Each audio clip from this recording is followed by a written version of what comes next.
Vous avez peur, vous, que ça s'arrête ou pas du tout? Ah, moi, Jean-Michel. C'est pas vraiment une peur, mais c'est plutôt un stress parce qu'il n'y a pas de plombée, quoi. Moi, si l'émission s'arrête, j'espère que ça va tenir encore plusieurs années, mais si ça s'arrête, bon, je ne me vois pas redevenir journaliste, parce que c'est vrai que maintenant j'ai changé de vie un peu.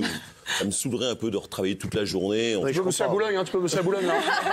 Et puis voilà, je ne sais pas ce qu'on pourrait me proposer d'autre, etc. Et puis il faut quand même vivre, etc. Donc, bon, c'est à moi aussi de mettre de côté aujourd'hui quand ça marche bien. Mais c'est vrai, comme j'ai un peu une dépense un peu comme ça. Moi, On vous entend plus, vous n'avez plus. Merci, oui. Moi, j'ai toujours eu mais la hantise de la déchéance. Mais dès Si ça l'âge s'arrête, de... c'est pas de la retraite. Hein. Dès l'âge de... Bah, il y en aura peut-être pas. Hein. Dès l'âge de 6-7 ans, j'ai toujours eu... J'avais lu l'histoire de cette Lady Hamilton qui a vu l'Europe entre ses cuisses et qui est morte édentée, avinée à Paris. On lui donnait des coups de pied dans le ventre. Et je me suis dit, mais jamais ça. Donc, j'ai toujours adoré les histoires de prostituées qui se rangent, qui épousent des bourgeois. Je me suis dit, ça y est, elle est à l'abri, celle-là. Toujours. C'est un très beau témoignage. Vraiment, là, vraiment. Mathieu. Mais vous êtes, Jacques, dans le cas du cinéma, Eddie Murphy avait raconté qu'il était payé 25 millions de dollars par film et après 2 échecs consécutifs, il était passé à 5 millions. Donc je sais que pour les acteurs comme c'est pareil, c'est très compliqué parce que je ne suis pas payé 25 millions. non mais vous ne faites que des succès, mais c'est vrai que quand il y a 1 ou 2 échecs, derrière ta cote elle descend. Moi depuis le Je crois qu'aux États-Unis c'est même pire qu'en France.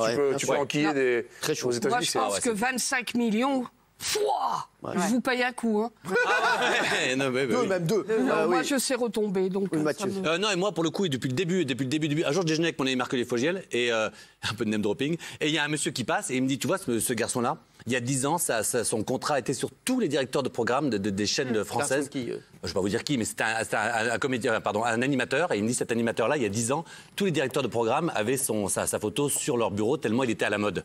Et aujourd'hui, le mec nous racontait qu'il allait faire des anniversaires pour vivre. Et ce jour-là, j'ai compris que l'antenne, c'était tellement dangereux. Dès que j'ai gagné 1 euro, je l'ai investi pour justement me dire que si en plus je suis viré. Mais au-delà de l'argent, est-ce que vous avez peur que ça s'arrête? Au-delà de l'argent, évidemment. De toute façon, ça va s'arrêter. Mais bien sûr que c'est très dur. Je pense que tous les animateurs disent la même chose. Je m'en fous, il y a une vie après la télé. Sauf que quand ça s'arrête, ils sont bouffis, rouges, alcooliques, ils n'ont plus de cheveux. Enfin, c'est compliqué quand même.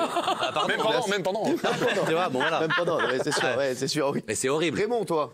Je m'en fous que ça s'arrête parce que ça n'a pas commencé, donc je suis un peinard là-dessus. Et le seul truc, moi, qui m'inquiète, c'est vraiment cette obsession quand je vois ce qui se passe dans la rue avec des gens qui ont bossé 40 ans et qui se retrouvent avec 1000 balles de retraite. Le seul truc qui m'obsède, c'est de me dire, profiter de ça pour essayer d'arriver à la retraite en ayant payé quelque chose, un appartement ou une maison. Parce que c'est le problème, il est là, c'est que les loyers sont devenus complètement dingues et les gens qui souffrent aujourd'hui, c'est parce qu'ils ont 800, 900 balles de loyer, donc tu peux pas y arriver comme ça.